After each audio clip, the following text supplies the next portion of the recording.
And I'm thirsty. No thank you. That's better. Hey Flourish fam, I'm Carla, school counselor turned home cultivator and hopeless lover of the family. Grab that pile of laundry mama and join me for chats on intentional parenting and homemaking tips that helps your family flourish.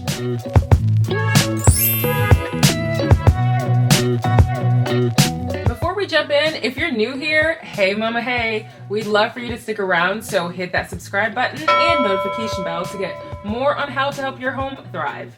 Alright, so lean in, because this one gets weird. So I've been on a kick the last several years in my home to phase out plastics, namely in the kitchen or with anything that stores or houses our food or drinks. As you know, plastic is ubiquitous. This stuff is everywhere, y'all. Our meats are wrapped in it, our drinks are bottled in it. I'm sure if they could, they'd find a way of making plastic a food item. You might be thinking now, what did plastic ever do to you? Well, plastic is an endocrine disruptor, which is a fancy way of saying it's a hormone wrecker. It wrecks all things growth, fertility, and reproduction. And not just for women, men too. So here's where it started getting bizarre. In 2006, there was a study tracking fish populations in the tracking fish population in the Potomac River right here in the good old US of A. The scientists studying these fish were finding some major oddities, especially with the male fish. When the scientists examined the sex organs in the male fish, they weren't finding sperm, they were finding eggs. Let that breathe for a second. And it gets crazier, y'all. The scientists panned out 200 miles to see if it was localized to that region of the Potomac River and found that in 7 major tributaries feeding into the Potomac River, this same fish population of the smallmouth bass had the same unusual anomaly of males having eggs instead of sperm in their sex organs. And since they found this phenomenon in waterways throughout the US. And here's the thing, this mystery factor is not only linked to feminizing male fish, alligators, birds, and other wildlife, it is also linked to man-made environmental factors, namely the chemicals that leach from plastic when it's warmed up. Some of which being phthalates. That word. And I'm not even done. Doctors in Puerto Rico began wondering if those same phthalates were causing endocrine disruptors in young girls there, since many drink beverages, including bottled water, from plastic bottles, which by the way are shipped in unrefrigerated trucks, essentially heating up the plastic and the water that's in it. I don't know if you've ever been on the back of a U-Haul truck, but y'all, it's hot. And the more plastics heat up, the more of these chemicals leach into bottled beverages. Ever take a sip of that water from a plastic bottle and think, this kind of tastes like plastic? Well, that's because you're right.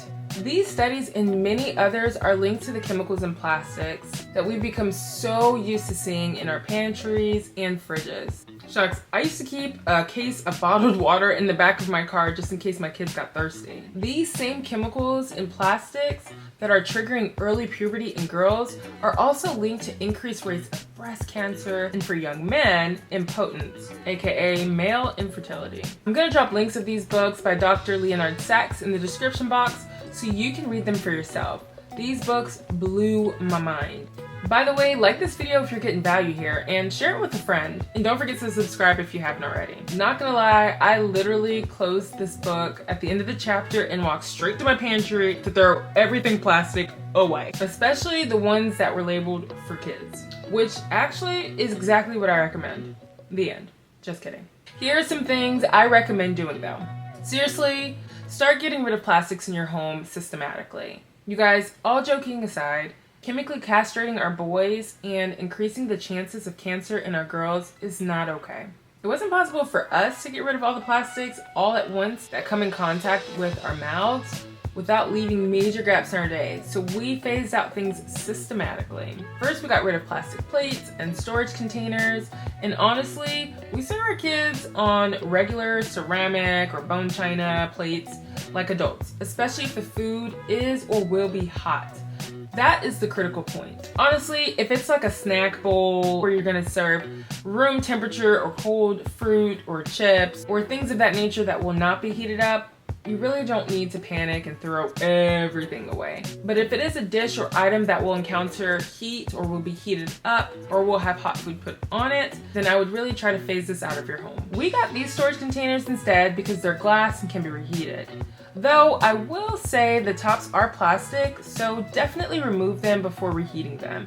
And wait for your food to chill before snapping that lid on before you store your food. We also have phased out all plastic cooking utensils, even spatulas that we use for our rice cooker. We have an amazing set of stainless steel cooking utensils that we invested in by All-Clad. These are the kind of kitchen tools you'll be passing on to your great-great-grandkids because they're that durable and well made. For times we can't use metal utensils, we purchase silicone kitchen utensils as well from Staub. Again, excellent quality and craftsmanship, and these won't scratch your pan. And lastly, we only drink out of glass or stainless steel water bottles. We have our boys using Owala stainless steel water bottles, and I love these because it even has a silicone mouthpiece. It's genius, and the color options are so cute. We use it for daily use or travel when we just don't want to use things that can shatter. I know switching is a big commitment, but the coin and sanity it will save your family in the future is priceless. What are some things that you guys use instead of plastic? Did you even know any of this? Share it in the description box. I'd love to swap notes with you guys to see what you're doing to keep your family and home healthy and thriving. If you like this video, you'll probably like this one. Subscribe and hit that notification bell so we can stay in touch.